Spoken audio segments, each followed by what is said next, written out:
And joining me now is Dalia Zaida. She's the director at the Liberal Democracy Institute. She joins us live from Cairo, Egypt, to talk to us further about the rescuing of 7 citizens by Turkey from the Haftar forces and also the presidential elections. Good afternoon, Dalia. Thanks for joining us on NewsHour. Good afternoon. It's my pleasure. Now, 7 Turkish citizens were rescued by Turkey and Qatar's intelligence units who were being held in captivity by warlord Haftar's forces. Now, can you tell us more about this case, which shows how much damage Khalifa Haftar is willing to inflict upon people from all sides? Actually, Haftar has been wreaking havoc all over Libya for years without anyone being able to control him or stop him from what he's doing until finally in 2019, Turkey decided to intervene to side with the legitimate government, which was supposed the interim government at that time, which is the GNA, the Government of National Accord, and supported them just to make sure Libya gets back on the track. Actually, big part of why Libya is today finally being able to have elections, to have a political solution, is definitely due to Turkey's intervention at that time, legitimate and righteous intervention at that time. Therefore, Haftar, of course, wanted to fight back. So the easiest thing he could do was to target Turkish citizens working inside Libya, and that's what he did. So it's congratulations.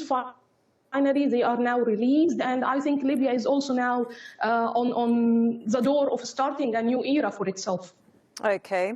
Now, you've been a strong advocate of Libyan Premier Abdulhamid Dbeibeh, and now he has submitted his candidacy for the presidency.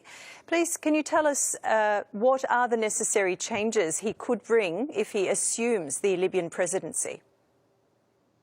Actually, if you look at all the candidates, we have right now about 61 candidates who submitted their papers to the National Elections Committee. This is a huge number. Unfortunately, the elections law is very stretchy. It allows literally everyone, even those who does not have any political experience or qualification to run, to apply. But I hope when the committee starts refining the names, they will end up with a few numbers that can really compete to make Libya or give Libya a better future. One of these names, or let's say the top 3 names that we will be hearing a lot about in the next days, will be Haftar, Gaddafi, the son of Saif al-Islam al-Gaddafi, the son of the former president Muammar Gaddafi, and also Abdulhamid Dbeibeh. If you look at all the names, not only these 3 names, the only one who's really qualified to take Libya to a better future is Abdulhamid Dbeibeh.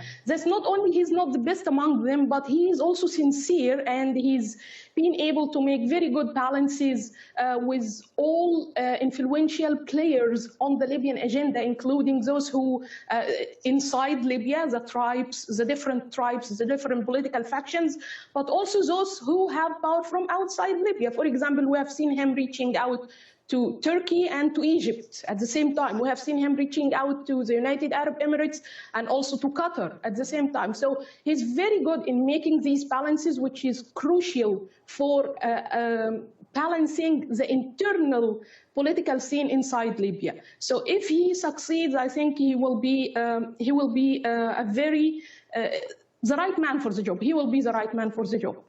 OK. All right. And now, lastly, Dalia, Libya has been divided for years by both internal and external forces. Now, despite years of unrest, there is a possibility of a renaissance, which the Libyans are hoping for. Now, could this election help build the path for a safer and stable Libya?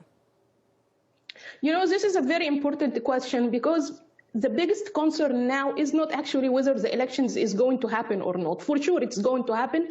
There is a lot of international pressure to make it real or to make it happening. And I'm sure the Libyan people are very eager to finally be able to choose their president. By the way, this will be the first ever presidential election in the history of Libya. So this is awesome in itself. But what we really worry about is what will happen after these elections. With all the divisions we are seeing now inside Libya between the tribes or those who are controlling the territories in the west and those who are controlling the territories in the east, and the political factions, the tribes, also the external powers who are supporting each side of the conflict inside Libya. With keeping all this in mind, we should worry about what may happen after the elections already happens. I think what the international community needs to focus on more is to make sure that, first of all, the true votes of the Turkish people will be truly reflected. Second, truly reflected in the result, I mean, without forgery, without any manipulations. Second is to make sure no militia from any side will intervene to alter the results of the elections if they do not support their own side of the conflict. For example, I don't believe that Haftar may easily and peacefully accept that he loses these elections. I'm sure he may try to move militia, to make protests, or even to make violence, as we've seen in Iraq recently, when some of the militia there decided to protest the results of the elections. It turned it into violence again. And if this happens to Libya, it will be very difficult to control, and